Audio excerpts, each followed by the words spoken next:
Chapter 6, entitled The Spirit of the Valley.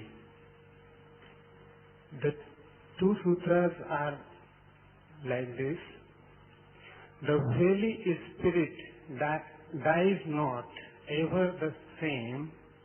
The female mystery thus do we name. Its gate, from which at first they issued forth, is called the root from which grew heaven and earth. Long and unbroken does its power remain, used gently and without the touch of pain. इसका हिंदी अनुवाद इस प्रकार है। घाटी की आत्मा कभी नहीं मरती, नित्य है। इसे हम स्त्रैण रहस्य ऐसा नाम देते हैं। इस स्त्रैण रहस्यमयी का द्वार स्वर्ग और पृथ्वी का मूल स्रोत है। यह सर्वथा विच्छिन्न है, यह सर्वथा अविच्छिन्न है। इसकी शक्ति अखंड है। इसका उपयोग करो और इसकी सेवा सहज उपलब्ध होती है।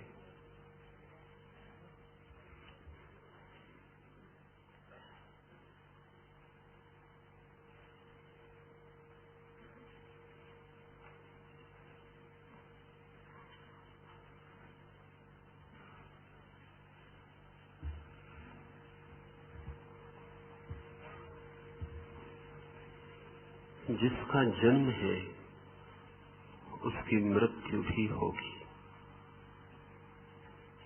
जो प्रारंभ होगा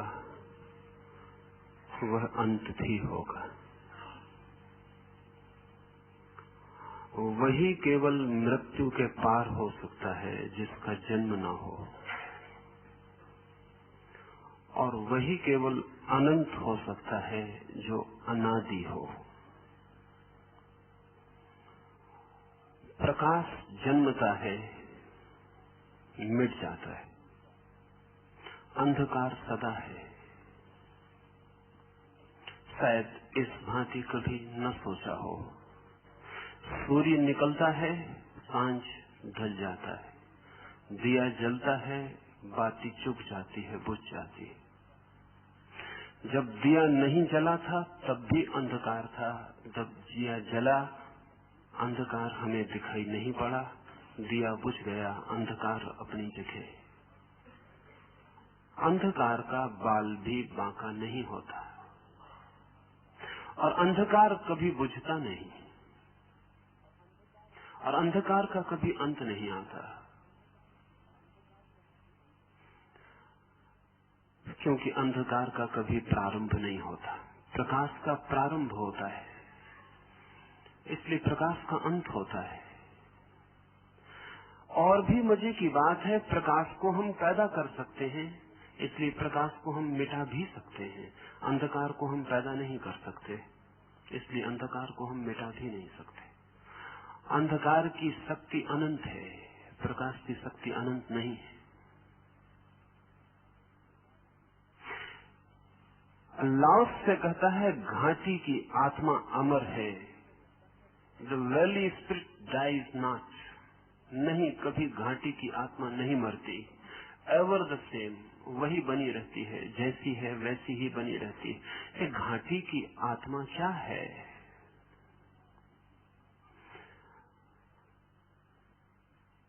जहां भी पर्वत शिखर होंगे वहां घाटी भी होगी, लेकिन पर्वत पैदा होते हैं और मिट जाते हैं। घाटी न पैदा होती न मिटती। घाटी का अर्थ है द नेगेटिव, वो जो निषेधात्मक है, अंधकार। पहाड़ का अर्थ है पॉजिटिव, विधायक, जो है। ठीक से समझें तो घाटी क्या है? घाटी किसी चीज का अभाव है। पहाड़ किसी चीज का भाव है, किसी चीज का होना। प्रकाश किसी चीज का होना है, अंधकार अभाव है, एब्सेंस है। अनुपस्थिति। मैं इस कमरे में हूं तो मुझे बाहर निकाला जा सकता है, जब मैं इस कमरे में नहीं हूं तो मेरी अनुपस्थिति, माय एब्सेंस इस कमरे में होगी, उसे आप बाहर नहीं निकाल सकते। अनुपस्थिति को छूने का कोई उपाय नहीं है। अगर मैं जिंदा हूं तो मेरी हत्या की जा सकती है, लेकिन अगर मैं मर गया तो मेरी मृत्यु के साथ कुछ भी नहीं किया जा सकता। जो नहीं है उसके साथ कुछ भी नहीं किया जा सकता, जो है उसके साथ कुछ किया जा सकता है। इसलिए अंधेरे को हम बना भी नहीं सकते और मिटा भी नहीं सकते। घाटी की आत्मा लाओत्से का पारिभाषिक शब्द है, द वैलीज स्पिरिट। क्या है घाटी की आत्मा? घाटी होती नहीं, दो पर्वतों के बीच में दिखाई पड़ती है। पर्वत खो जाते हैं, घाटी तो बनी रहती है, घाटी कहीं जाती नहीं, लेकिन दिखाई नहीं पड़ती पर्वत के खो जाने पर। जब दो पर्वत खड़े होते हैं, घाटी फिर दिखाई पड़ने लगती है। अंधेरा कहीं जाता नहीं, जब आप दिया जलाते हैं तब सिर्फ छिप जाता है, प्रकाश की वजह से दिखाई नहीं पड़ता। प्रकाश चला जाता है, अंधेरा अपनी जगह। शायद अंधेरे को पता भी नहीं है कि बीच में प्रकाश जला और मिट गया।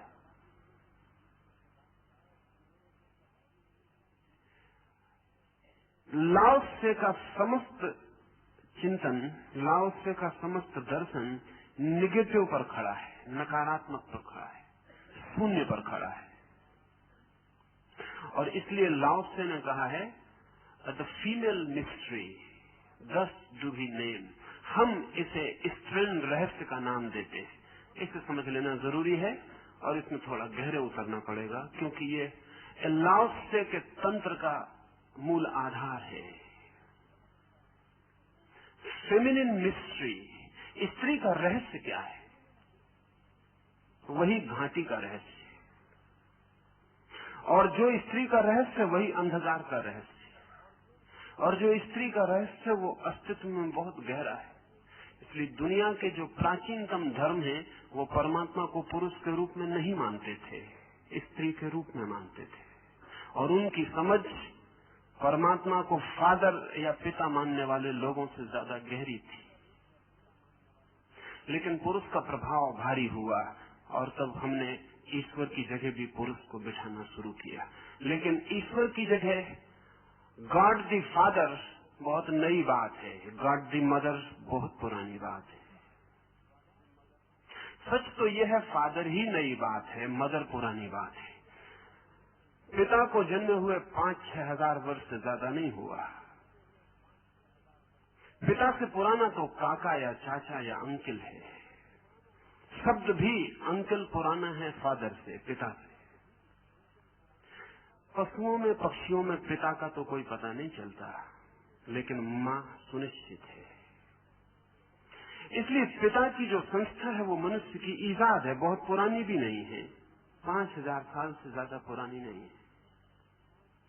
लेकिन जब हमने मनुष्य में पिता को बना लिया तो हमने बहुत शीघ्र परमात्मा के सिंहासन से भी स्त्री को हटा के पुरुष को बिठाने की जल्दी की। और तब जिन धर्मों ने परमात्मा की जगह पिता को रखा, उनके हाथ से फेमिनिन मिस्ट्री के सूत्र खो गए। वो जो स्त्रीण रहस्य है उसका सारा राज खो गया। अल्लाह से उस समय की बात कर रहा है जबकि गॉड दी फादर का कोई ख्याल ही नहीं था दुनिया में। और ये बहुत अर्थों में सोच लेने जैसी बात है। इसे कई तरफ से देखना पड़ेगा तभी आपके ख्याल में आ सके। एक बच्चे का जन्म होता है, पिता बच्चे के जन्म में बहुत एक्सीडेंटल है, उसका कोई बहुत गहरा भाग नहीं है। और अब वैज्ञानिक कहते हैं कि पिता के बिना भी चल जाएगा, बहुत ज्यादा जरूरत नहीं रहेगी।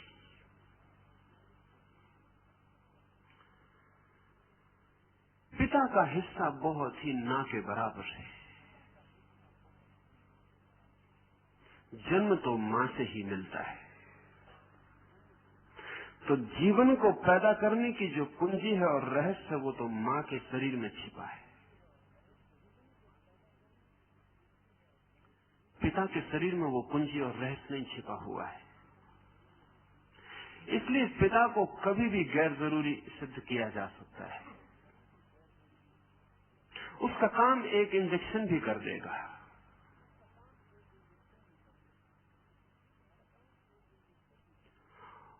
और अगर मैं आज से 10,000 साल बाद किसी बच्चे का पिता बनना चाहूं तो बन सकता हूं, लेकिन कोई मां अगर आज तय करे तो 10,000 साल बाद मां नहीं बन सकती, क्योंकि मां की मौजूदगी अभी जरूरी होगी, मेरी मौजूदगी जरूरी नहीं।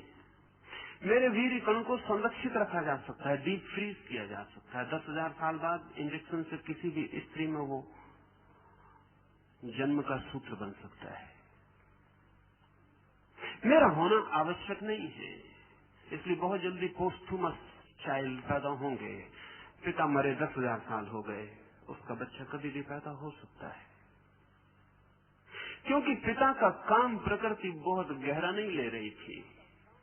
गहरा काम तो मां का था, सृजनात्मक काम तो मां का ही था। मनोवैज्ञानिक कहते हैं इसीलिए स्त्रियां दुनिया में कोई क्रिएटिव काम नहीं कर पाती, क्योंकि वो इतना बड़ा क्रिएटिव काम कर लेती हैं कि और कोई सब्स्टिट्यूट खोजने की जरूरत नहीं रह जाती। एक जीवित बच्चे को जन्म देना, लेकिन पुरुष ने दुनिया में बहुत सी चीजें पैदा की हैं, स्त्री नहीं पैदा की। पुरुष चित्र बनाता है, मूर्तियां बनाता है, विज्ञान की खोज करता है, गीत लिखता है, संगीत बनाता है। ये जान के आप हैरान होंगे कि स्त्रियां सारी दुनिया में खाना बनाती हैं, लेकिन अच्छे खाने की खोज सदा ही पुरुष करता है। नए खाने की खोज पुरुष करता है। और दुनिया का कोई भी बड़ा होटल या कोई बड़ा सम्राट स्त्री रसोइयों को रखने को राजी नहीं है, पुरुष रसोइयों को रखना पड़ता है। चाहे चित्र बनता हो दुनिया में, चाहे कविता पैदा होती हो, चाहे एक उपन्यास लिखा जाता हो, चाहे एक नई मूर्ति गढ़ी जाती हो, वो सब काम पुरुष करता है। बात क्या है? मनोवैज्ञानिक कहते हैं कि पुरुष ईर्ष्या अनुभव करता है, स्त्री के समक्ष हीनता भी अनुभव करता है। वो भी कुछ पैदा करके दिखाना चाहता है जो स्त्री के समक्ष सामने खड़ा हो जाए और कहा जा सके हमने भी कुछ बनाया है, हमने भी कुछ पैदा किया है। और स्त्री कुछ पैदा नहीं करती, क्योंकि वो इतनी बड़ी चीज पैदा करती कि उसके मन में फिर और पैदा करने का कोई कामना नहीं रह जाती। और एक स्त्री अगर मां बन गई है तो कितना ही अच्छा चित्र बनाए, वो उसके बेटे या उसकी बेटी के सामने सदा फीका और निर्जीव होगा। इसलिए बांझ स्त्रियां जरूर कुछ कुछ कोशिश करती हैं पुरुषों जैसी। वे जरूर पुरुष के साथ कुछ निर्माण करने की प्रतियोगिता में उतरती हैं। लेकिन एक स्त्री अगर सच में मां बन जाए तो उसका जीवन बहुत आंतरिक गहराइयों तक तृप्त हो जाता है।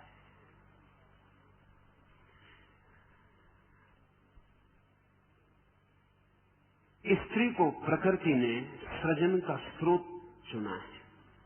निश्चित ही स्त्री के शरीर में वो जिसे लाओस से कह रहा है स्त्रीण रहस्य, उसे हमें समझना पड़ेगा, तो ही हम अस्तित्व में स्त्रीण रहस्य को समझ पाएंगे।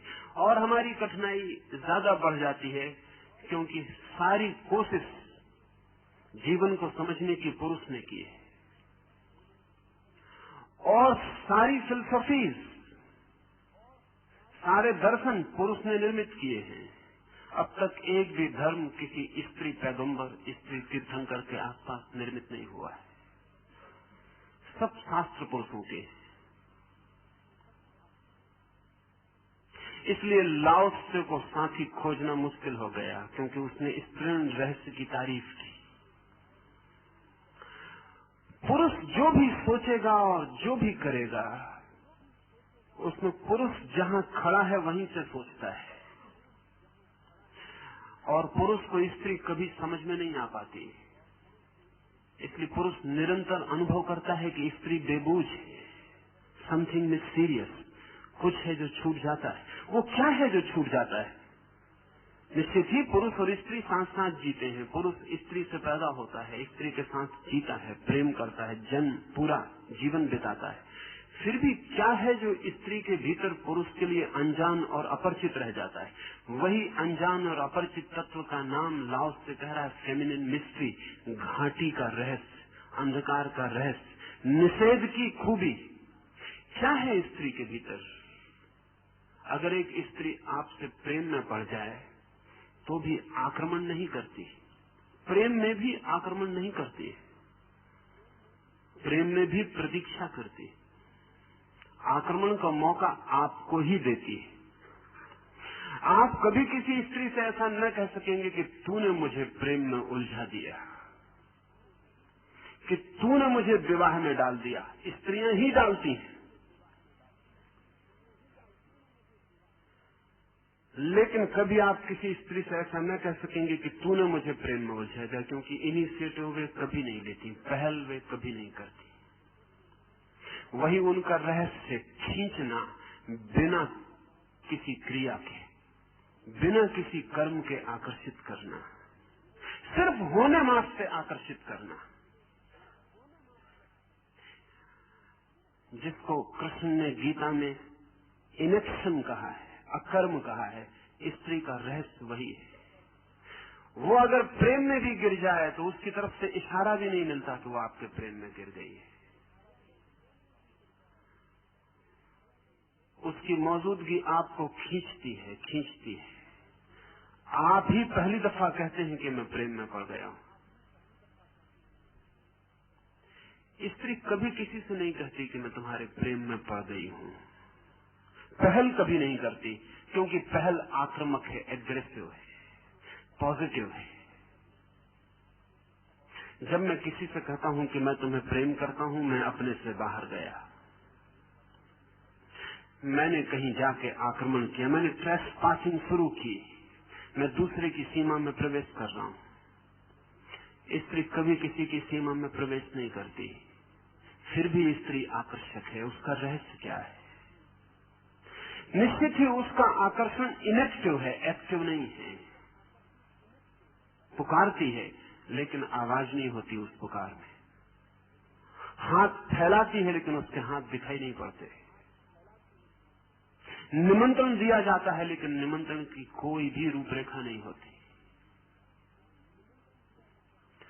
कर्म पुरुष को करना पड़ता है, कदम उसे उठाना पड़ता है, जाना उसे पड़ता है, प्रार्थना उसे करनी पड़ती है, और फिर भी स्त्री इंकार किए चली जाती है। और जब भी कोई स्त्री किसी के प्रेम में जल्दी हाँ भर देती है, तब समझना चाहिए उस स्त्री को भी स्तरण रहस्य का कोई पता नहीं है। क्योंकि जैसे ही स्त्री हाँ भरती है वैसे ही व्यर्थ हो जाती है। उसका निषेध, उसका इंकार किए चले जाना ही उसका अनंत रस का रहस्य है। लेकिन उसकी नहीं कुछ ऐसी है जैसी नहीं पुरुष कभी नहीं बोल सकता, क्योंकि जब पुरुष बोलता है नहीं, कहता है नो, इट मीन्स नो, और जब स्त्री कहती नो, इट मीन्स यस। अगर स्त्री को नो ही कहना है तो वो नो भी नहीं कहेगी, क्योंकि उतना कहना भी बहुत ज्यादा कहना है।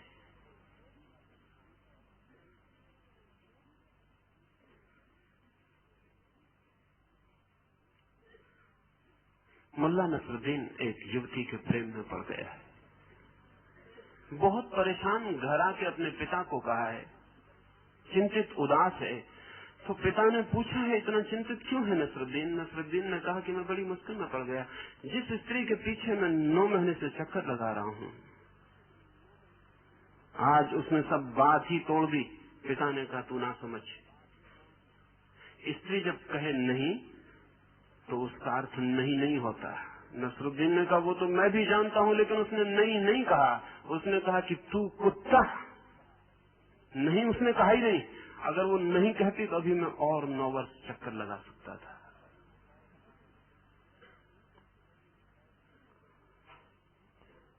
उसने नहीं भी नहीं कहा है, उतना भी रास्ता नहीं छोड़ा है।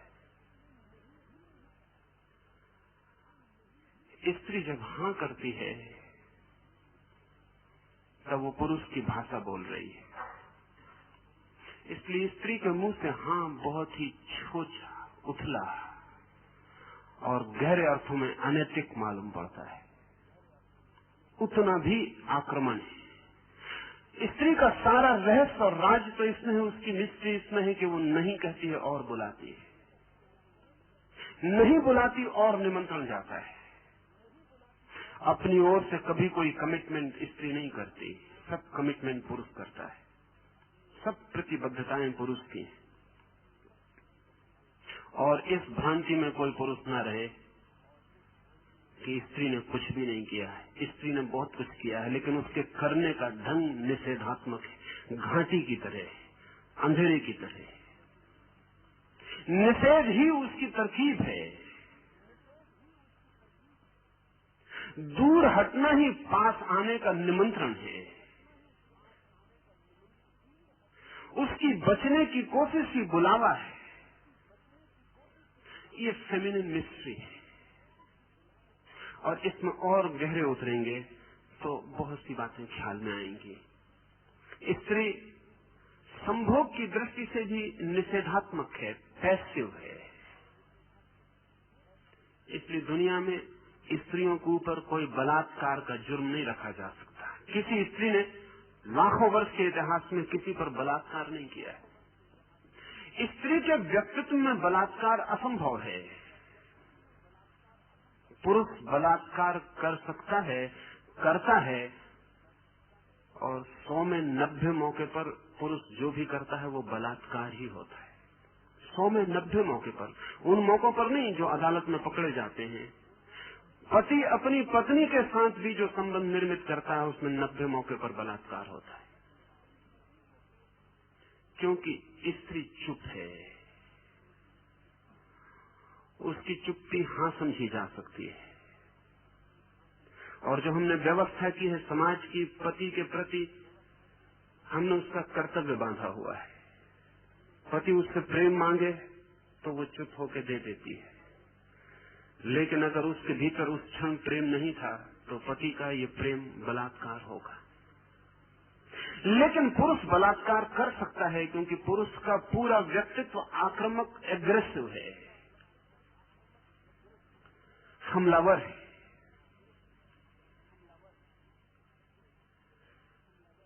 स्त्री का व्यक्तित्व रिसेप्टिव, ग्राहक है।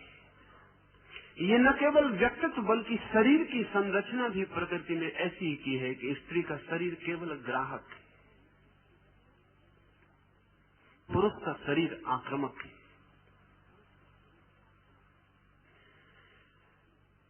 लेकिन सृजन होता है स्त्री से, जन्म होता है स्त्री से। आक्रमण करता है पुरुष, जो कि बिल्कुल संयोगिक है, जिसके बिना चल सकता है, और जन्म होता है स्त्री से जो केवल ग्राहक है। वैज्ञानिक कहते हैं जब भी कहीं जन्म होता है तो अंधेरे में, बीज फूटता है तो जमीन के अंधेरे में। रोशनी में ले आओ और बीज फूटना बंद कर देता है। एक व्यक्ति जन्मता है तो मां के गर्भ के अंधकार में, निपट गहन अंधकार में। प्रकाश में ले आओ, जन्म मृत्यु बन जाती है। जीवन में जो भी पैदा होता है सूत्र रहस्य का, वो सदा अंधकार में गुप्त और छिपे हुए जगत में होता है। और गुप्त वही हो सकता है जो एग्रेसिव ना हो, आक्रामक ना हो। जो आक्रामक है वो गुप्त कभी नहीं हो सकता। इसलिए पुरुष के व्यक्तित्व में सतह बहुत होती है, गहराई नहीं होती उतनी। स्त्री के व्यक्तित्व में सतह बहुत कम होती है, गहराई बहुत ज्यादा होती है। और यही कारण है कि पुरुष जल्दी थक जाता है और स्त्री जल्दी नहीं थकती। आक्रमण थका देगा। इसलिए पुरुष वैश्याएं नहीं हो सकी, क्योंकि कोई पुरुष वैश्या नहीं हो सकता। एक संभोग थक जाएगा, स्त्री वैश्या हो सकी, क्योंकि 50 संभोग भी उसे नहीं थका सकते। वो सिर्फ रिसेप्टिव है, वो कुछ करती ही नहीं। इसलिए एक अनोखी घटना घटी कि पुरुष वैश्याएं नहीं हो सकी, स्त्रियां वैश्याएं हो सकी। पुरुष बलात्कारी हो सके, स्त्रियां बलात्कारी नहीं हो सकी। पुरुष गुंडे हो सके, स्त्रियां गुंडे नहीं हो सकी। लेकिन स्त्रियां वैश्याएं हो सकी, पुरुष वैश्याएं नहीं हो सके। और कारण कुल इतना है कि पुरुष का सारा व्यक्तित्व आक्रामक है। जो आक्रमण करेगा वो थक जाएगा। ये जान के आप हैरान होंगे कि जब बच्चे पैदा होते हैं तो 100 लड़कियां पैदा होती हैं तो 116 लड़के पैदा होते हैं। प्रकृति संतुलन को कायम रखती है क्योंकि पुरुष कमजोर है। हम सब यही सोचते हैं कि पुरुष बहुत शक्तिशाली है, वो सिर्फ पुरुष का ख्याल है। पुरुष कमजोर है इसलिए 116 लड़के पैदा करने पड़ते हैं और 100 लड़कियां, क्योंकि 14 वर्ष के होते होते 16 लड़के मर जाते हैं और लड़के और लड़कियों का अनुपात बराबर हो जाता है।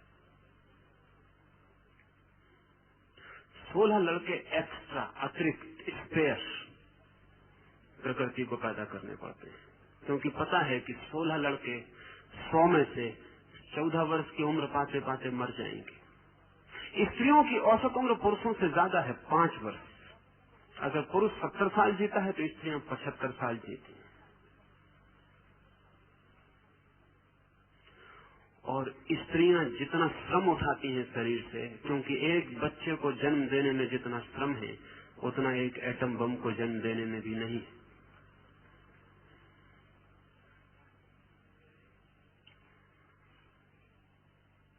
एक स्त्री 20 बच्चों को जन्म दे और फिर भी पुरुष से 5 साल ज्यादा जीती। स्त्रियां कम बीमार पड़ती हैं और जो बीमारियां स्त्रियों को हैं वो स्त्रियों की नहीं, पुरुषों ने जो समाज निर्मित किया है उसकी परेशानी की वजह से स्त्रियां कम बीमार पड़ती हैं। फिर भी जितनी बीमार पड़ती हैं उसमें भी कोई 70% कारण पुरुषों ने जो व्यवस्था की है वो है, स्त्रियां नहीं। क्योंकि सारी व्यवस्था पुरुष की है, मैन डोमिनेटेड है और पुरुष अपने ढंग से व्यवस्था करता है, उसमें स्त्री को एडजस्ट होना पड़ता है, वो उसकी बीमारी का कारण है। हिस्टीरिया पुरुषों के समाज में स्त्रियों को एडजस्ट होने का परिणाम है। अगर स्त्रियों का समाज हो और पुरुषों को उसमें एडजस्ट होना पड़े तो हिस्टीरिया इससे 5 गुना ज्यादा होगा। करीब करीब सारे पुरुष पागल हो जाएंगे। वो स्त्रियों का रेसिस्टेंस है, प्रतिरोधक शक्ति है कि वो सब पागल नहीं हो गई।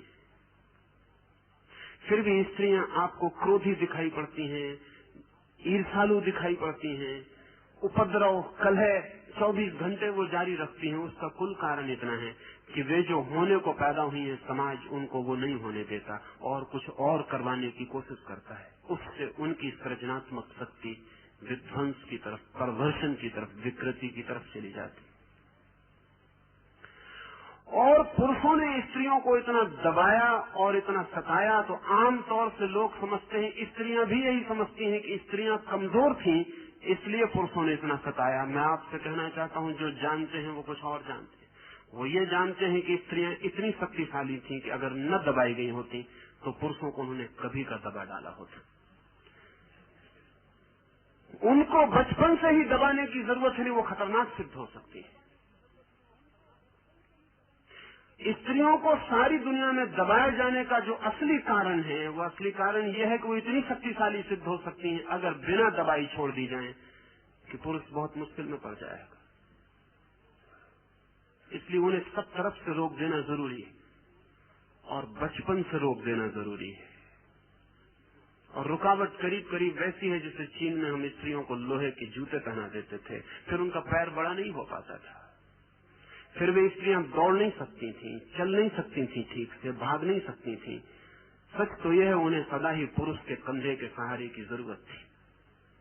और फिर पुरुष उनसे कहता था नाजुक, डेलिकेट, और नाजुक होने को पुरुष ने एक मूल्य बना दिया, एक वैल्यू बना दिया, क्योंकि स्त्री नाजुक हो तो ही उस पर काबू किया जा सकता है। स्त्री पुरुष से ज्यादा मजबूत सिद्ध हो सकती है अगर उसको पूरा विकसित होने दिया जाए, क्योंकि प्रकृति ने उसे जन्म की शक्ति दी है और जन्म की शक्ति सदा उसके पास होती है जो ज्यादा शक्तिशाली है। अन्यथा गर्भ को खींच लेना असंभव हो जाएगा। लाओस से कहता है, इस स्ट्रेन रहस्य को ठीक से समझ लें, ये घाटी की जो आत्मा है इसे ठीक से समझ लें। ये घाटी की आत्मा कभी थकती नहीं, ये कभी मरती नहीं, ये जो निषेध है, ये जो न करने के द्वारा करने की कला है, ये जो बिना आक्रमण के आक्रमण कर देना है, ये बिना बुलाए बुला लेने का जो राज है, इसे ठीक से समझ लें, क्योंकि लाओस से कहता है इस राज को समझकर ही कोई जीवन के परम सत्य को उपलब्ध कर सकता है। हम पुरुष की तरह परम सत्य को कभी नहीं पा सकते, क्योंकि परम सत्य पर कोई आक्रमण नहीं किया जा सकता। कोई हम बंदूकें और तलवारें लेकर परमात्मा के मकान पर कब्जा नहीं कर लेंगे।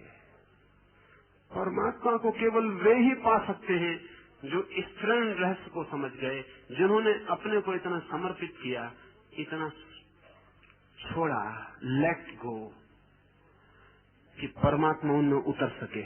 ठीक वैसे ही जैसे स्त्री पुरुष के प्रेम में अपने को छोड़ देती है, कुछ करती नहीं, बस छोड़ देती है, और पुरुष उसमें उतर पाता है।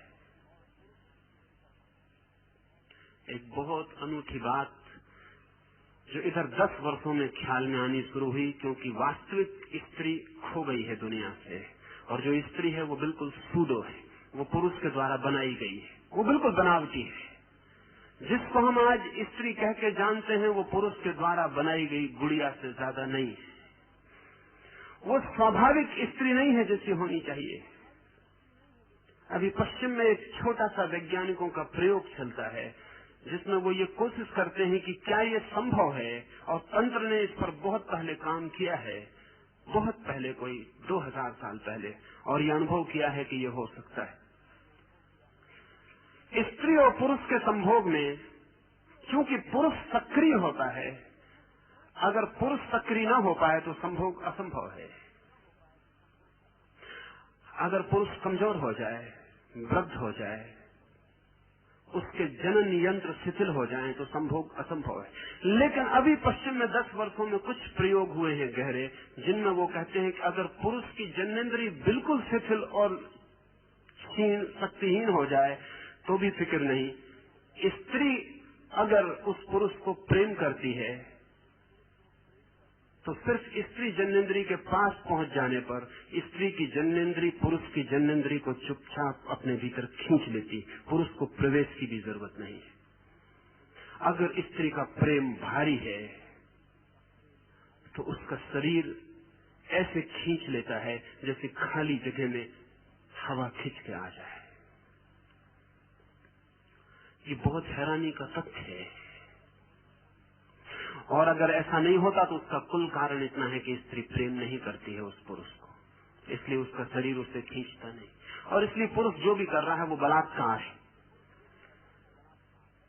अगर स्त्री प्रेम करती है तो खींच लेगी, उसका पूरा बायोलॉजिकल, उसका जैविक यंत्र ऐसा है कि वो व्यक्ति को अपने भीतर खींच लेगी। लाओस से कहता है ये स्त्री का रहस्य है कि बिना कुछ किए वो कुछ कर सकती है, बिना कुछ किए। पुरुष को कुछ भी करना हो तो करना पड़ेगा। धर्म का रहस्य भी इस प्रेम।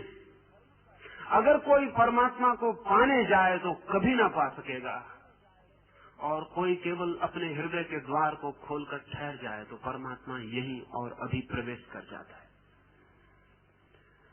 दूर दूर खोजे कोई, अनंत की यात्रा करे कोई, भटके जन्मों जन्मों तक, तो भी परमात्मा को नहीं पा सकेगा, क्योंकि परमात्मा को पाने का राज ही यही है कि हम रिसेप्टिव हो जाएं, एग्रेसिव नहीं। हम अपने को खुला छोड़ दें, हम सिर्फ राजी हो जाएं कि वो आता हो तो हमारे द्वार दरवाजे बंद ना पाए।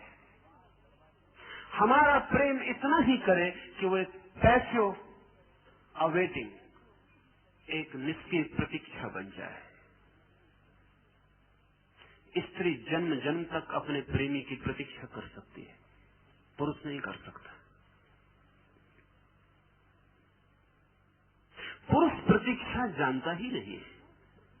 पुरुष के मन की जो व्यवस्था है उसमें प्रतीक्षा नहीं है, उसमें अभी और यही इंस्टेंट सब चाहिए। इंस्टेंट काफी भी, इंस्टेंट सेक्स भी, अभी। इसलिए पुरुष ने विवाह ईजाद किया, क्योंकि विवाह के बिना इंस्टेंट सेक्स अभी संभव नहीं है।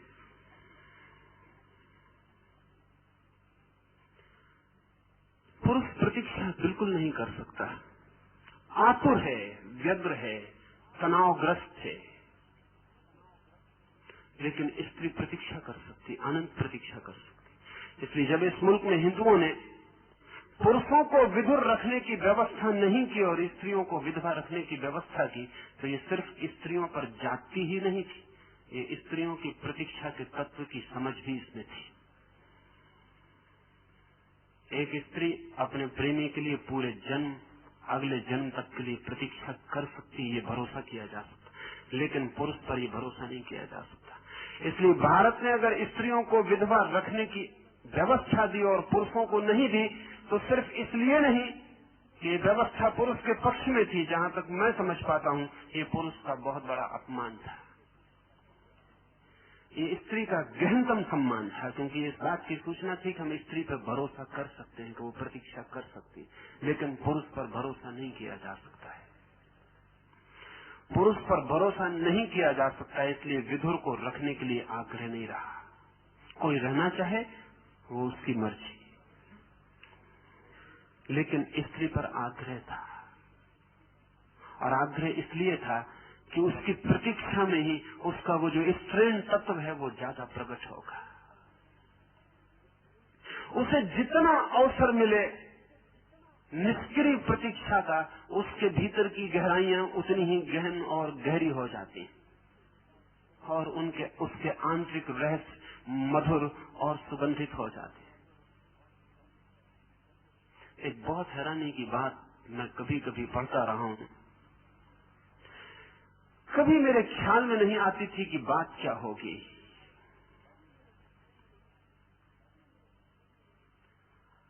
कैथोलिक प्रीस्ट के सामने लोग अपने पापों की स्वीकृतियां करते हैं, कन्फेशन करते हैं। अनेक कैथोलिक पुरोहितों का यह अनुभव है कि जब स्त्रियां उनके सामने अपने पापों की स्वीकृति करती हैं तो स्वभावतः वे भी मनुष्य हैं और केवल ट्रेंड प्रीस्ट हैं। ईसाइयत ने एक दुनिया को बड़े से बड़ी जो बुरी बात दी है वो ये, प्रशिक्षित पुरोहित दिए। कोई प्रशिक्षित पुरोहित नहीं हो सकता। प्रशिक्षित डॉक्टर हो सकते हैं, प्रशिक्षित वकील हो सकते हैं, लेकिन प्रशिक्षित पुरोहित नहीं हो सकता। उसी तरह जैसे प्रशिक्षित पोएट कभी नहीं हो सकता। और अगर आप कविता को सिखा दें और ट्रेनिंग दे दें और सर्टिफिकेट दे दें कि यह आदमी ट्रेंड है कविता में, तो वो सिर्फ तुकबंदी करेगा, कविता उससे पैदा नहीं हो सकती। पुरोहित भी जन्मजात क्षमता है, साधना का फल है, उसे कोई प्रशिक्षित नहीं कर सकता। लेकिन ईसाइयत ने प्रशिक्षित किए, ट्रेंड पुरोहित हैं, उनके पास डिग्रियां हैं, उनमें कोई डीडी है, डॉक्टर ऑफ डिविनिटी है। डॉक्टर ऑफ डिविनिटी कोई नहीं होता, क्योंकि सर्टिफिकेट पर जो डिविनिटी तय हो जाएगी वो डिविनिटी नहीं हो सकती है। वो क्या दिव्यता होगी जो एक स्कूल सर्टिफिकेट देने से तय हो जाती हो। तो पुरोहित के पास जब स्त्रियां अपने पापों का कन्फेशन करती हैं तो ये कन्फेशन बहुत टेम्पटिंग हो जाता है, स्वाभाविक। जब कोई स्त्री अपने पाप का स्वीकार करती है और एकांत में करती है तो पुरोहित के लिए बड़ी बेचैनी हो जाती है। स्त्री तो हल्की हो जाती है, पुरोहित भारी हो जाता है। लेकिन कैथोलिक पुरोहितों का एक वक्तव्य मुझे सदा हैरान करता था, वो ये कि विधवा स्त्रियां ज्यादा आकर्षक और टेम्पटिंग सिद्ध होती। मैं बहुत हैरान था कि क्या कारण होगा। असल में विधवा अगर सच में विधवा हो तो उसके सौंदर्य में बहुत बढ़ती हो जाती, क्योंकि प्रतीक्षा उसके स्त्रीण रहस्य को गहन कर देती।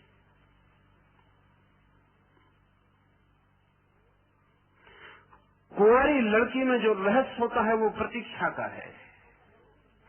इसलिए सारी दुनिया में जो समझदार कौमें थी उन्होंने तय किया कि कुंवारी लड़की से ही विवाह करना, क्योंकि सच तो यह है कि जो लड़की कुंवारी नहीं है उससे विवाह करने का मतलब है कि आपको स्त्री के रहस्य को जानने का मौका ही नहीं मिलेगा। वो रहस्य पहले ही खंडित हो चुका, वो स्त्री छिछली हो गई, उसने प्रतीक्षा ही नहीं की है इतनी जितनी प्रतीक्षा पर वो भीतर का पूरा रहस्य में फूल खिलता है। इसलिए जिन समाजों ने स्त्री के कुंवारे रहने पर और विवाह पर जोर दिया, उन्होंने पुरुष के कुंवारेपन की बहुत फिक्र नहीं की।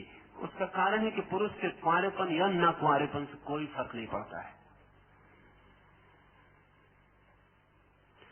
लेकिन स्त्री के कुंवारेपन से फर्क पड़ता है। कुंवारी स्त्री में एक सौंदर्य है जो विवाह के बाद उसमें खो जाता है। वो सौंदर्य उसमें फिर से जन्मता है जब वो मां बनना शुरू होती है, क्योंकि अब वो एक और बड़े रहस्य के द्वार पर और एक और बड़ी प्रतीक्षा के द्वार पर खड़ी हो जाती है। उसे गर्भवती देखकर पति चिंतित हो सकता है और पति चिंतित होते हैं और उनकी चिंता स्वाभाविक है, क्योंकि उनके लिए प्रतीक्षा नहीं केवल एक और इकोनॉमिक, एक आर्थिक उपद्रव उनके ऊपर आने को है। लेकिन मां मधुर हो जाती है। असल में मां का गर्भ जैसे बढ़ने लगता है, उसकी आंखों की गहराई बढ़ने लगती है, उसके शरीर में नए कोमल तत्वों का आविर्भाव होता है। गर्भिणी स्त्री का सौंदर्य स्त्रीण रहस्य से बहुत भारी हो जाता है।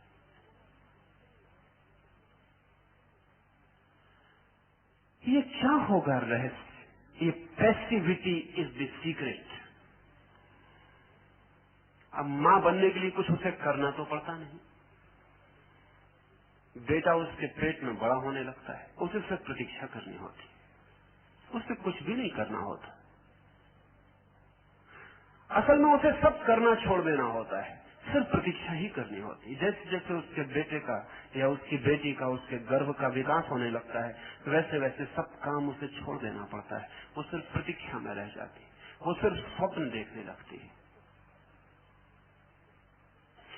इसलिए अगर सारा काम स्त्री छोड़ दे बच्चे के जन्म के करीब, तो वे स्वप्न देख सकती है जो उसके बच्चे के भविष्य की सूचनाएं होंगे। इसलिए महावीर या बुद्ध की मां के स्वप्न बड़े मूल्यवान हो गए।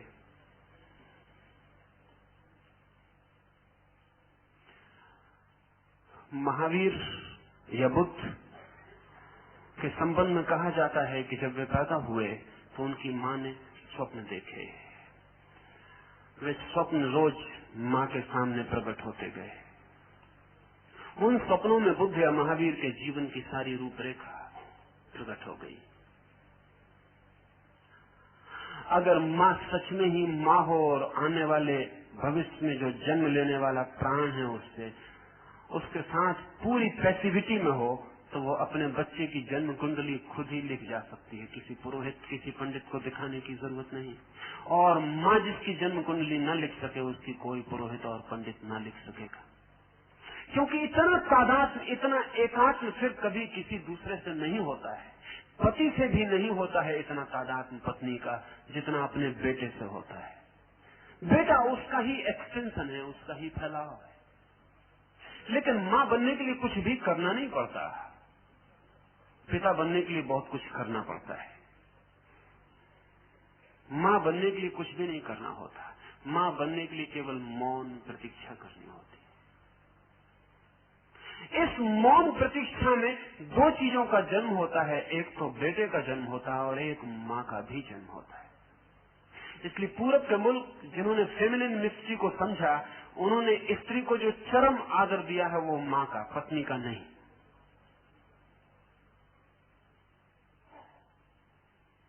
ये बहुत हैरानी की बात है। मुझसे लोग पूछते थे कि आप सन्यासियों को स्वामी कहते हैं, लेकिन सन्यासियों को मां क्यों कहते हैं, जबकि वो भी, उनका विवाह भी नहीं हुआ, उनका बच्चा भी नहीं हुआ। असल में मां का संबंध स्त्री की चरम गरिमा से है। वो अपनी चरम गरिमा पर सिर्फ मां के क्षण में होती। उसका जो पीक एक्सपीरियंस है वो पत्नी होना नहीं है, प्रेयसी होना नहीं। प्रेयसी और पत्नी होना केवल चढ़ाई की शुरुआत है। उसका जो पीक एक्सपीरियंस है, जो शिखर अनुभव है, वो उसका मां होना। इसलिए जिन समाजों में भी स्त्रियों ने तय कर लिया है कि पत्नी होना उनका शिखर है, उन समाजों में स्त्रियां बहुत दुखी हो जाएंगी, क्योंकि वो उनका शिखर है नहीं। यद्यपि पुरुष राजी है कि वे पत्नी होने को ही अपना शिखर समझे, क्योंकि पुरुष को पति होने पर शिखर उपलब्ध हो जाता है, पिता होने पर उसे शिखर उपलब्ध नहीं होता। उसे प्रेमी होने पर शिखर उपलब्ध हो जाता है, लेकिन स्त्री को उपलब्ध नहीं होता। स्त्री का ये जो मातृत्व का राज है, इसे लाओस से कहता है ये अंधेरे जैसा है। इसमें और बहुत सी बातें ख्याल में लेने जैसी हैं। जब पुरुष पैदा होता है, जब एक बच्चा पैदा होता है, लड़का पैदा होता है, तो उसके पास अभी सेक्स हार्मोन होते नहीं, बाद में पैदा होने शुरू होते हैं। उसका वीर्य बाद में निर्मित होना शुरू होता है। लेकिन ये जान के आप हैरान होंगे कि जब लड़की पैदा होती है तो वो अपने सब अंडे साथ लेके पैदा होती है। उसके जीवन भर में जितने अंडे प्रति माह है उसके मासिक धर्म में निकलेंगे, उतने अंडे वो लेकर ही पैदा होती है। स्त्री पूरी पैदा होती है, उसके पास पूरा कोष होता है उसके एग्स का, फिर उनमें से एक एक अंडा समय पर बाहर आने लगेगा। लेकिन वो सब अंडे लेकर आती है। पुरुष अधूरा पैदा होता है, और अधूरे पैदा होने की वजह से लड़के बेचैन होते हैं और लड़कियां शांत होती हैं। एक अनइजीनेस लड़के में जन्म से होती है, लड़की में एक एट ईजनेस जन्म से होती है। लड़की के शरीर का, उसके व्यक्तित्व का जो सौंदर्य है वो उसकी शांति से बहुत ज्यादा संबंधित है। अगर लड़की को बेचैन करना हो तो उपाय करने पड़ते हैं, और लड़के को अगर शांत करना हो तो उपाय करने पड़ते हैं। अशांत होना स्वाभाविक है।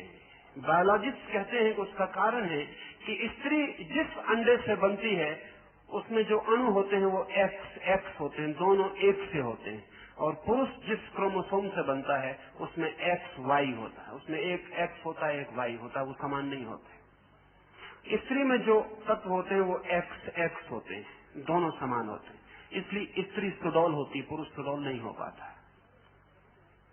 स्त्री के शरीर में जो कर्व्स का सौंदर्य है वो उसके एक्स दोनों संतुलित अंडों के कारण है, और पुरुष के शरीर में वैसा संतुलन नहीं हो सकता क्योंकि एक्स वाई उसके एक और दूसरे में समानता नहीं है।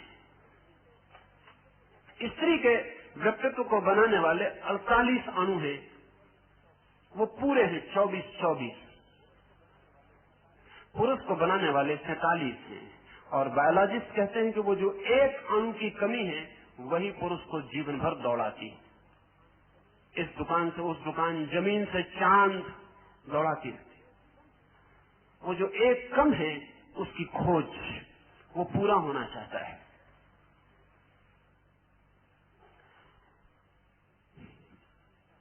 ये जो स्त्री का संतुलित, शांत, प्रतीक्षारत व्यक्तित्व है, लाओस से कहता है ये जीवन का बड़ा गहरा रहस्य है। परमात्मा स्त्री के ढंग से अस्तित्व में है, पुरुष के ढंग से नहीं। इसलिए परमात्मा को हम देख नहीं पाते, उसे हम पकड़ भी नहीं पाते। वो मौजूद है जरूर, लेकिन उसकी प्रेजेंस, स्ट्रेंथ न होने जैसा है। उसे हम पकड़ने जाएंगे उतना ही वो हमसे छूट जाएगा, उतना ही हट जाएगा, उतना ही उसकी खोज मुश्किल हो जाएगी। अस्तित्व स्त्रीण है, इसका अर्थ यह है कि अस्तित्व में जो भी प्रकट होता है अस्तित्व में पहले से छिपा है। एक, जैसा मैंने कहा, स्त्री में जो भी पैदा होगा वो सब पहले से ही छिपा है, वो अपने जन्म के साथ लेकर आती है सब, उसमें कुछ नया एडिशन नहीं होता।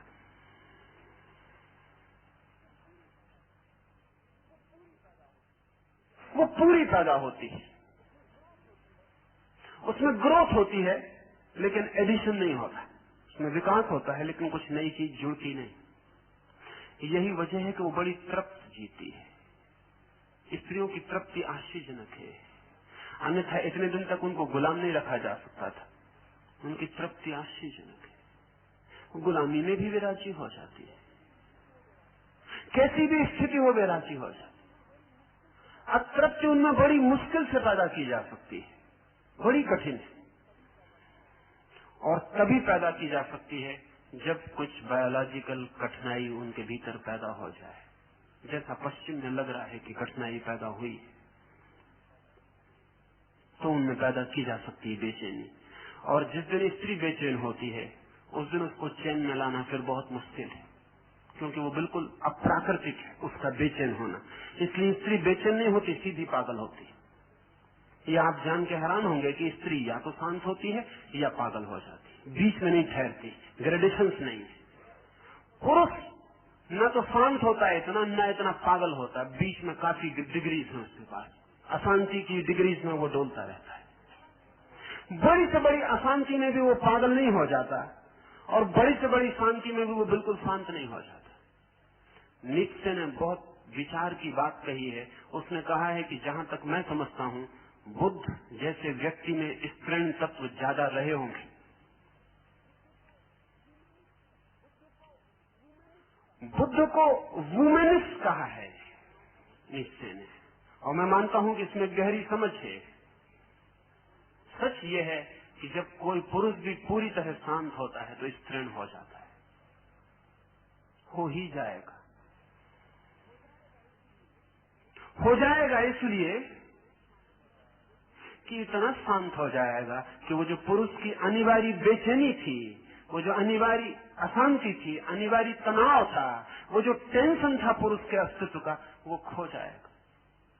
यही वजह है कि हमने भारत में प्रतीकात्मक रूप से कृष्ण की, बुद्ध की, महावीर की दाढ़ी मूछ नहीं बनाई। ऐसा नहीं कि नहीं थी,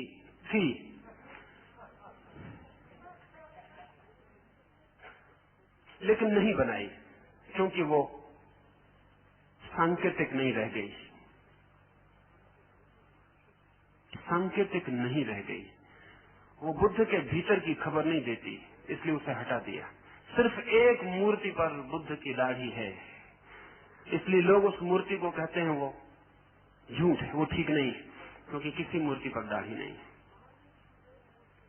महावीर की एक मूर्ति पर मूछ है तो लोग कहते हैं कि वो कुछ किसी जादूगर ने उन पर मूछ उगा दी है। तो उस पूरे मंदिर का नाम मुछाला महावीर है, मूछ वाले महावीर, क्योंकि महावीर तो मूछ वाले थे नहीं। लेकिन महावीर में मूछ न हो, बुद्ध में मूछ न हो, कभी एकाध दफा ऐसी घटना घट सकती है, क्योंकि कुछ पुरुष होते हैं जिनमें हार्मोन्स की कमी की वजह से दाढ़ी मूछ नहीं होती। लेकिन जैनों के 24 तीर्थंकर हो, किसी को दाढ़ी ना हो, जरा कठिन, इतना बड़ा संयोग मुश्किल है। लेकिन वो प्रतीकात्मक है, वो इस बात की खबर है कि हमने ये स्वीकार कर लिया था कि ये व्यक्ति अब स्त्रीण रहस्य में प्रवेश कर गया, दी फेमिनिन मिस्ट्री में। ध्यान रहे, जब मैं स्त्रीण रहस्य कह रहा हूं तो कोई ऐसा न समझे कि मेरा मतलब स्त्री से ही है। स्त्री भी हो सकती है स्त्रीण रहस्य में प्रवेश न करे, और पुरुष भी प्रवेश कर सकता है। स्त्रीण रहस्य तो जीवन का एक सूत्र है। लाभ से इसलिए कहता है कि द फीमेल मिस्ट्री दस डू वी नेम, हम इस तरह नाम देते हैं। नाम देने का कारण है क्योंकि ये नाम अर्थपूर्ण मालूम पड़ता है। हम उस रहस्य को पुरुष जैसा नाम नहीं दे सकते, क्योंकि वो रहस्य परम शांत है। वो इतना शांत है कि उसकी उपस्थिति की भी खबर नहीं मिलती, क्योंकि उपस्थिति की भी खबर तभी मिलती है जब कोई खबर दे। इसलिए सच्ची प्रेस ही वो नहीं है जो अपने प्रेमी को अपने होने की खबर 24 घंटे करवाती रहती। करवाते रहते हैं लोग। अगर पति घर आया तो पत्नी 1000 उपाय करती, बर्तन जोर से छूटने लगते हाथ से, खबर करवाती है कि मैं हूं, इसे स्मरण रखना, मैं यहीं आसपास हूं। पति भी पूरे उपाय करता है कि तुम नहीं हो, अखबार फैला के, जिसे वो 10 बार पढ़ चुका, फिर पढ़ने लगता है। वो अखबार दीवार है जिसके पार बजाओ कितने ही बर्तन, कितनी ही करो आवाज, बच्चों को पीटो, शोरगुल मचाओ, रेडियो जोर से बजाओ, नहीं सुनेंगे, हम अखबार पढ़ते हैं। लेकिन प्रेस ही सच में वही है जिस स्त्री को स्त्रीण रहस्य का पता चल गया, वो अपने प्रेमी के पास अपनी उपस्थिति को पता भी नहीं चलने देगी। एक बहुत अद्भुत घटना मैं आपसे बताऊं। वाचस्पति मिश्र का विवाह हुआ। पिता ने आग्रह किया, वाचस्पति की कुछ समझ में न आया, इसलिए उन्होंने हाँ भर दी। सोचा पिता जो कहते होंगे ठीक ही कहते होंगे। वाचस्पति लगा था परमात्मा की खोज में, उसे कुछ और समझ में ही न आता था। कोई कुछ भी बोले वो परमात्मा की ही बात समझता था। पिता ने वाचस्पति को पूछा विवाह करोगे? उसने कहा हाँ। उसने शायद सुना होगा परमात्मा से मिलोगे, जैसा कि हम सबके साथ होता है। जो धन की खोज में लगा है उससे कहो धर्म खोजोगे, वो समझता है शायद कह रहे हैं धन खोजोगे। हाँ, हमारी जो भीतर खोज होती है वही हम सुन पाते हैं। वाचस्पति ने शायद सुना, हाँ भर दी। फिर जब घोड़े पर बैठकर ले जाने लगा तब उसने पूछा कहाँ ले जा रहे हैं? उसके पिता ने कहा पागल तूने हाँ भरा था, विवाह करने चल रहे। तो फिर उसने ना करना उचित ना समझा, क्योंकि जब हाँ भर दी थी और बिना जाने भर दी थी तो परमात्मा की मर्जी होगी। वो विवाह करके लौट आया, लेकिन पत्नी घर में आ गई और वाचस्पति को ख्याल ही ना रहा। रहता भी क्या, न उसने विवाह किया था न हाँ भरी थी, वो अपने काम में ही लगा रहा। वो ब्रह्मसूत्र पर एक टीका लिखता था। वो 12 वर्ष में टीका पूरी हुई। 12 वर्ष तक उसकी पत्नी रोज सांझ दिया जला जाती, रोज सुबह उसके पैरों के पास फूल रख जाती, दोपहर उसकी थाली सरका देती, जब वो भोजन कर लेता तो चुपचाप पीछे से थाली हटा ले जाती। 12 वर्ष तक उसकी पत्नी का वाचस्पति को पता नहीं चला कि वो है। पत्नी ने कोई उपाय नहीं किया कि पता चल जाए, बल्कि सब उपाय किए कि कहीं भूल चूक से पता न चल जाए, क्योंकि उनके काम में बाधा न पड़े। 12 वर्ष जिस पूर्णिमा के रात वाचस्पति का काम आधी रात पूरा हुआ और वाचस्पति उठने लगे तो उनकी पत्नी ने दिया उठाया, उनको राह दिखाने के लिए उनके बिस्तर तक। पहली दफा 12 वर्ष में कथा कहती है वाचस्पति ने अपनी पत्नी का हाथ देखा, क्योंकि 12 वर्ष में पहली दफा काम समाप्त हुआ था। अब मन बंधा नहीं था किसी काम से। हाथ देखा, चूड़ियां देखी, चूड़ियों की आवाज सुनी, लौट के पीछे देखा और कहा स्त्री इस आधी रात अकेले में तू कौन है? कहां से आई? द्वार मकान के बंद हैं। कहां पहुंचना है तुझे, मैं पहुंचा दूं। उसकी पत्नी ने कहा आप शायद भूल गए होंगे, बहुत काम था, 12 वर्ष आप काम में थे, याद आपको रहे संभव भी नहीं है। 12 वर्ष पहले ख्याल अगर आपको आता हो तो आप मुझे पत्नी की तरह घर ले आए थे, तब से मैं यही हूं। वाचस्पति रोने लगा। उसने कहा तो बहुत देर हो गई, क्योंकि मैंने तो प्रतिज्ञा कर रखी है कि जिस दिन ये ग्रंथ पूरा हो जाएगा उसी दिन घर का त्याग कर दूंगा। ये तो मेरे जाने का वक्त हो गया, भोर होने के करीब है, तो मैं जा रहा हूं। पागल तूने पहले क्यों ना कहा? थोड़ा भी तू इशारा कर सकती थी, लेकिन अब बहुत देर हो गई। वाचस्पति की आंखों में आंसू देखकर पत्नी ने उसके चरणों में सिर रखा और उसने कहा जो भी मुझे मिल सकता था वो इन आंसुओं में मिल गया, अब मुझे कुछ और चाहिए भी नहीं। आप निश्चिंत जाएं। और मैं क्या पा सकती थी इससे ज्यादा कि वाचस्पति की आंख में मेरे लिए आंसू है, बहुत मुझे मिल गया। वाचस्पति ने अपने ब्रह्मसूत्र की टीका का नाम भामती रखा है। भामती का कोई संबंध टीका से नहीं है, ब्रह्मसूत्र से कोई लेना देना नहीं, ये उसकी पत्नी का नाम है। ये कह के कि अब मैं कुछ और तेरे लिए नहीं कर सकता, लेकिन मुझे चाहे लोग भूल जाएं तुझे न भूलें, इसलिए भामती नाम देता हूं अपने ग्रंथ को। वाचस्पति को बहुत लोग भूल गए हैं, भामती को भूलना मुश्किल है। भामती लोग पढ़ते हैं, अद्भुत टीका है ब्रह्मसूत्र की, वैसी दूसरी टीका नहीं, उस पर नाम भामती है। फेमिनिन मिस्ट्री इस स्त्री के पास होगी, और मैं मानता हूं कि उस क्षण में इसने वाचस्पति को जितना पा लिया होगा उतना 1000 वर्ष भी चेष्टा करके कोई स्त्री किसी पुरुष को नहीं पा सकती। उस क्षण में वाचस्पति जिस भांति एक हो गया होगा इस स्त्री के हृदय से, वैसा कोई पुरुष को कोई स्त्री कभी नहीं पा सकती, क्योंकि फेमिनिन मिस्ट्री, वो जो रहस्य है, वो अनुपस्थित होने का है। छुआ क्या प्राण को वाचस्पति के कि 12 वर्ष, और उस स्त्री ने पता भी न चलने दिया कि मैं यही हूँ, और वो रोज दिया उठाती रही और भोजन कराती रही। और वाचस्पति ने कहा तो रोज जो थाली खींच लेता था वो तू ही है, और वो रोज सुबह जो फूल रख जाता था वो कौन है, और जिसने रोज दिया जलाया वो तू ही थी, पर तेरा हाथ मुझे दिखाई नहीं पड़ा। भामती ने कहा मेरा हाथ दिखाई पड़ जाता तो मेरे प्रेम में कमी साबित होती। मैं प्रतीक्षा कर सकती हूँ, तो जरूरी नहीं कि कोई स्त्री इस तृण रहस्य को उपलब्ध ही हो। ये तो लाओत्से ने नाम दिया क्योंकि ये नाम सूचक है और समझा सकता है। पुरुष भी हो सकता है। असल में अस्तित्व के साथ तादात्म्य उन्हीं का होता है जो इस भांति प्रार्थनापूर्ण प्रतीक्षा को उपलब्ध होते हैं। इस तृण रहस्यमयी का द्वार स्वर्ग और पृथ्वी का मूल स्रोत है। चाहे पदार्थ का हो जन्म, और चाहे चेतना का, और चाहे पृथ्वी जन्मे, और चाहे स्वर्ग, इस अस्तित्व की गहराई में जो रहस्य छिपा हुआ है उससे ही सबका जन्म होता है। इसलिए मैंने कहा जिन्होंने परमात्मा को मदर माँ की तरह देखा, दुर्गा या अंबा की तरह देखा, उनकी समझ परमात्मा को पिता की तरह देखने से ज्यादा गहरी है। अगर परमात्मा कहीं भी है तो वो तृण होगा,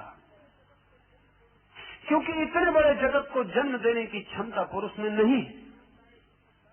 इतने विराट चांद तारे जिससे पैदा होते हों उसके पास गर्भ चाहिए, बिना गर्भ के ये संभव नहीं है। इसलिए खासकर यहूदी परंपराएं, जीवित परंपराएं, यहूदी, ईसाई और इस्लाम तीनों ही जीवित परंपराओं का फैलाव है।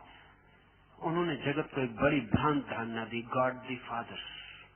वो धारणा बड़ी खतरनाक है, पुरुष के मन को तृप्त करती है, क्योंकि पुरुष अपने को प्रतिष्ठित पाता है परमात्मा के रूप में, लेकिन जीवन के सत्य से उस बात का संबंध नहीं है।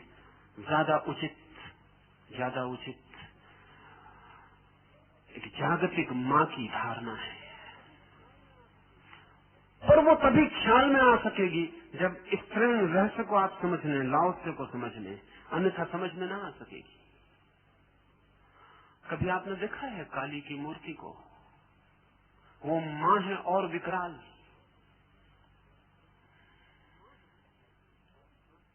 माँ है और हाथ में खप्पर लिए है आदमी की खोपड़ी का। माँ है, उसकी आंखों में सारे मातत्व का सागर, और नीचे वो किसी की छाती पर खड़ी है, पैरों के नीचे कोई दबा है। क्योंकि जो सृजनात्मक है वही विध्वंसात्मक होगा। और क्रिएटिविटी का दूसरा हिस्सा डिस्ट्रक्शन है। इसलिए बड़ी खूबी के लोग थे जिन्होंने ये सोचा, बड़ी इमेजिनेशन के, बड़ी कल्पना के लोग थे, बड़ी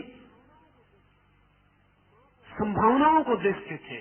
माँ को खड़ा किया है, नीचे लाश की छाती पर खड़ी है, हाथ में खोपड़ी है आदमी की, मुर्दा, खप्पड़ है, लहू टपकता है, गले में माला है खोपड़ियों की, और माँ की आंखें और माँ का हृदय जिनसे दूध बहे, और वहाँ खोपड़ियों की माला टंगी है। असल में जहाँ से सृष्टि पैदा होती वहीं प्रलय होता है, सर्कल पूरा वहीं होता है। इसलिए माँ जन्म दे सकती है, लेकिन माँ अगर विकराल हो जाए तो मृत्यु भी दे सकती है। और स्त्री अगर विकराल हो तो बहुत खतरनाक हो जाती है। शक्ति उसमें बहुत है। शक्ति तो वही है, वो चाहे क्रिएशन बने चाहे डिस्ट्रक्शन बने, शक्ति तो वही है, चाहे सृजन हो चाहे विनाश हो। जिन लोगों ने माँ की धारणा के साथ सृष्टि और विनाश दोनों को एक साथ सोचा था, उनकी दूरगामी कल्पना, लेकिन बड़ी गहन और सत्य के बड़े निकट। लाओस से कहता है स्वर्ग और पृथ्वी का मूल स्रोत वही है, वहीं से सब पैदा होता है। लेकिन ध्यान रहे, जो मूल स्रोत होता है वहीं सब चीजें लीन हो जाती हैं, वो अंतिम स्रोत भी वही होता है। यह सर्वथा अविच्छिन्न है। ये जो स्त्रैण अस्तित्व है, ये जो पैसिव अस्तित्व है, ये जो प्रतीक्षा करता हुआ शून्य अस्तित्व है, इसमें कभी कोई खंड नहीं पड़ते, अविच्छिन्न है, कंटिन्यूअस। इसमें कोई डिसकंटिन्यूटी नहीं होती। जैसे मैंने कहा दिया जलता है, बुझ जाता है, अंधेरा अविच्छिन्न है। जन्म आता है, जीवन दिखता है, मृत्यु अविच्छिन्न है, वो चलती चली जाती है। पहाड़ बनते हैं, मिट जाते हैं, घाटियां अविच्छिन्न है। पहाड़ होते हैं तो वे दिखाई पड़ती हैं, पहाड़ नहीं होते तो वे दिखाई नहीं पड़ती, लेकिन उनका होना अविच्छिन्न है, अखंड, सर्वथा अविच्छिन्न। इसकी शक्ति अखंड है। कितनी ही शक्ति शून्य से निकाली जाए वो चुकती नहीं है, वो समाप्त नहीं होती है। पुरुष चुक जाता है, स्त्री चुकती नहीं है।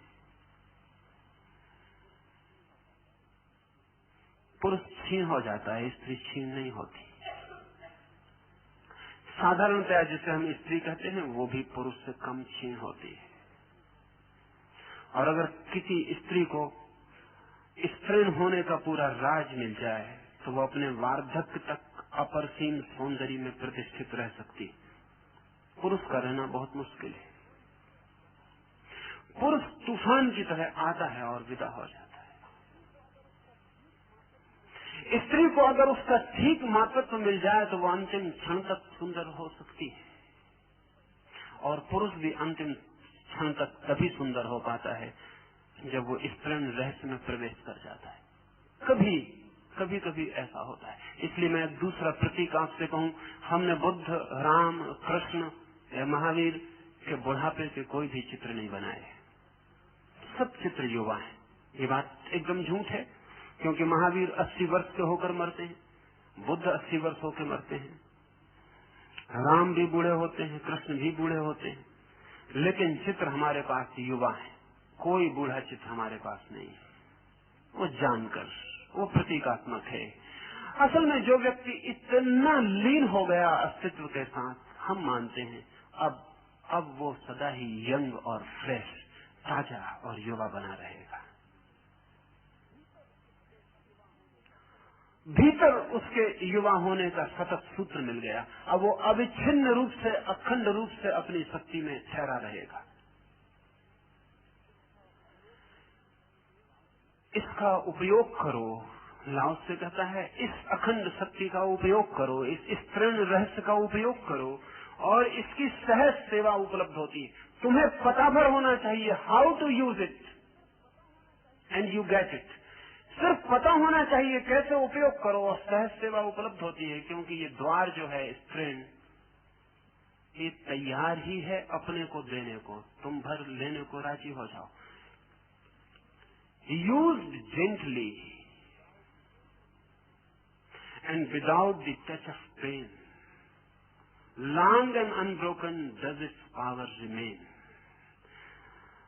थोड़ी भद्रता से, use gently, थोड़े भद्र रूप से इसका उपयोग करो। ध्यान रहे, जितने आप भद्र होंगे उतने आप स्त्रीण हो जाएंगे, जितने आप पुरुष होंगे उतने अभद्र हो जाएंगे। इसलिए अगर पुरुष बहुत भद्र होने की कोशिश करेगा तो उसमें पुरुष का तत्व कम होने लगेगा। इसलिए एक बड़ी अद्भुत बात घटती है, जैसे अमेरिका में आज हुआ है। आज अमेरिका में निग्रो, काली चमड़े वाले आदमी से सफेद चमड़ी वाले आदमी को जो भय है, वो भय सिर्फ आर्थिक नहीं है, वो भय सेक्सुअल और भी ज्यादा है। सफेद चमड़ी का आदमी इतना भद्र हो गया है कि वो जानता है कि अब सेक्सुअली अगर निग्रो और उसके सामने चुनाव हो तो उसकी पत्नी निग्रो को चुनेगी। जो घबराहट पैदा हो गई है, वो घबराहट ये है क्योंकि वो निग्रो ज्यादा पोटेंशियली सेक्सुअल मालूम पड़ता है। वो अभद्र है, जंगली है। जंगली पुरुष में एक तरह का आकर्षण होता है, पुरुष का वाइल्ड, एक रोमांटिक, एक रोमांचकारी बात हो जाती है। बिल्कुल भद्र पुरुष को, बिल्कुल भद्र पुरुष स्त्रीण हो जाता है। अगर बुद्ध के आसपास एक प्रेम की फिल्म कथा बनानी हो तो बड़ी मुश्किल पड़ जाए। प्रेम की कथा के लिए एक अभद्र नायक चाहिए, और जितना अभद्र हो उतना रोचक, उतना पुरुष मालूम पड़ेगा। इसलिए अगर पश्चिम का डायरेक्टर, फिल्म का डायरेक्टर किसी अभिनेता को चुनता है तो देखता है छाती पर बाल है या नहीं, हाथों पर बाल है या नहीं। स्त्री को देखता है तो बाल बिल्कुल नहीं होने चाहिए, थोड़ा जंगली दिखाई पड़े, राह थोड़ा कच्चा दिखाई पड़े तो एक सेक्सुअल अट्रैक्शन, एक कामुक आकर्षण है। निगरों से भय पैदा हो गया है। वो भय आर्थिक कम, मानसिक ज्यादा है। जैसे ही कोई पुरुष भद्र होगा, जितना भद्र होगा उतना स्त्रीण हो जाएगा, उतना कोमल हो जाएगा। और बड़े मजे की बात है, जितना कोमल हो जाएगा उतना कम कामुक हो जाएगा। जितना पुरुष कोमल होता जाता उतना कम कामुक होता चला जाता। और ये उसकी जो कम कामुकता है उसे जीवन के परम रहस्य की तरफ ले जाने के लिए मार्ग बन जाती है। लाओत्से से कहता है, यूज जेंटली, भद्र रूपेण अगर उपयोग किया, and without the touch of pain. ध्यान रहे, ये थोड़ा समझने जैसा है। पुरुष जब भी स्त्री को छूता है तो बहुत तरह के दर्द उसको देना चाहता है, बहुत तरह के पेन। असल में पुरुष का जो प्रेम है मेथोडोलॉजिकल विधि के दृष्टि से स्त्री को सताने जैसा है। अगर वो ज्यादा प्रेम करेगा तो ज्यादा जोर से हाथ दबाएगा, अगर चुंबन ज्यादा प्रेमपूर्ण होगा तो वो काटना शुरू कर देगा, नाखून गड़ाएगा। पुराने कामशास्त्र के जो ग्रंथ हैं उनमें नखदंश की बड़ी प्रशंसा है कि वो पुरुष ही क्या जो अपनी स्त्री के शरीर में नख गड़ा गड़ा के लहू न निकाल दे। प्रेमी का लक्षण नखदंश। फिर प्रेमी अगर बहुत कुशल हो, जैसा कि मार्क्विस डी सादे था, तो नखून काम नहीं करते तो वो साथ में छुरी कांटे रखता था। जब किसी को प्रेम करे तो थोड़ी देर नखून, और फिर नखून जब काम न करे तो छुरी कांटे।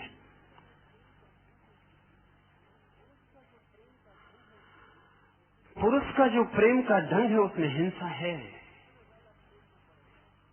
इसलिए वो जितना ज्यादा प्रेम में पड़ेगा उतना हिंसक होने लगेगा। इस बात की संभावना है कि अगर पुरुष अपने पूरे प्रेम में आ जाए तो वो स्त्री की हत्या कर सकता है। प्रेम के कारण ऐसी हत्याएं हुई हैं और अदालतें बड़ी मुश्किल में पड़ गई, क्योंकि उन हत्याओं में कोई भी दुश्मनी न थी, अति प्रेम कारण था। इतने प्रेम से भर गया वो, इतने प्रेम से भर गया कि दबाते दबाते कब उसने अपनी प्रेसी की गर्दन दबा दी वो उसे पता नहीं रहा। लाओत्से कहता है, यूज जेंटली। ये परम सत्य के संबंध में वो कहता है कि बहुत भद्रता से व्यवहार करना, and without the touch of pain, और तुम्हारे द्वारा अस्तित्व को जरा सी भी पीड़ा न पहुंचे, तो ही तुम स्त्रीण रहस्य को समझ पाओगे। स्त्री अगर पुरुष को प्रेम भी करती है, अगर स्त्री पुरुष के कंधे पर भी हाथ रखती है तो वो ऐसे रखती है कि कंधा छू न जाए, और वही स्त्री का राज है। और जितना उसका हाथ कम छूता है उतना प्रेमपूर्ण हो जाता है। और जब स्त्री भी पुरुष के कंधे को दबाती है तो वो खबर दे रही है कि उसे स्त्रीण जगत से वो हट गई है और पुरुष की नकल कर रही है। वो सिर्फ अपने को छोड़ देती, जस्ट फ्लोटिंग, पुरुष के प्रेम में छोड़ देती है। वो सिर्फ राजी होती है, कुछ करती नहीं। वो पुरुष को छूती भी नहीं इतने जोर से कि स्पर्श भी अभद्र ना हो जाए। लेकिन अभी पश्चिम में उपद्रव चला है।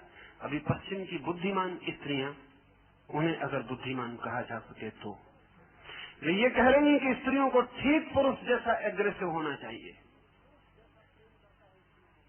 ठीक पुरुष जैसा प्रेम करता है स्त्रियों को करना चाहिए, उतना ही आक्रामक। निश्चित ही उतना आक्रामक होकर वे पुरुष जैसी हो जाएंगी लेकिन उस फेमिनिन मिस्टिक को खोदेंगे लाओस से जिसकी बात करता, और लाओस से ज्यादा बुद्धिमान, और लाओस की बुद्धिमत्ता बहुत बड़ा बुद्धिमत्ता है। वो जहां विजडम के भी पार एक विजडम शुरू होती है, जहां सब बुद्धिमानी चुक जाती है और प्रज्ञा का जन्म होता है, वहां की बात है। पर ये पुरुष स्त्री दोनों के लिए लागू। अंत में इतना आपको कह दूं, ये मत सोचना स्त्रियां प्रसन्न होकर न जाएं, क्योंकि उनमें बहुत कम स्त्रियां हैं। स्त्री होना बड़ा कठिन है, स्त्री होना परम अनुभव है। पुरुष परेशान होकर न जाएं, क्योंकि उनमें और स्त्रियों में बहुत भेद नहीं है, दोनों को यात्रा करनी। समझ लें इतना कि हम सत्य को जानने में उतने ही समर्थ हो जाएंगे जितने अनाक्रमक नॉन एग्रेसिव, जितने प्रतीक्षारत अवेटिंग, जितने निष्क्रिय पैसिव, घाटी की आत्मा जैसे। शिखर की तरह अहंकार से भरे हुए पहाड़ के की अस्मिता नहीं, घाटी की तरह विनम्र, घाटी की तरह गर्भ जैसे मौन चुप प्रतीक्षा में रत। तो उस पैसिविटी में, उस परम निष्क्रियता में अखंड और अविच्छिन्न शक्ति का वास है। वहीं से जन्मता है सब और वहीं सब लीन हो जाता है। आज इतना ही, फिर हम कल बात करें। लेकिन अभी जाए ना, अभी हम कीर्तन में चलेंगे। हो सकता है ये कीर्तन इस तृण रहस्य को समझने का द्वार बन जाए, सम्मिलित हो।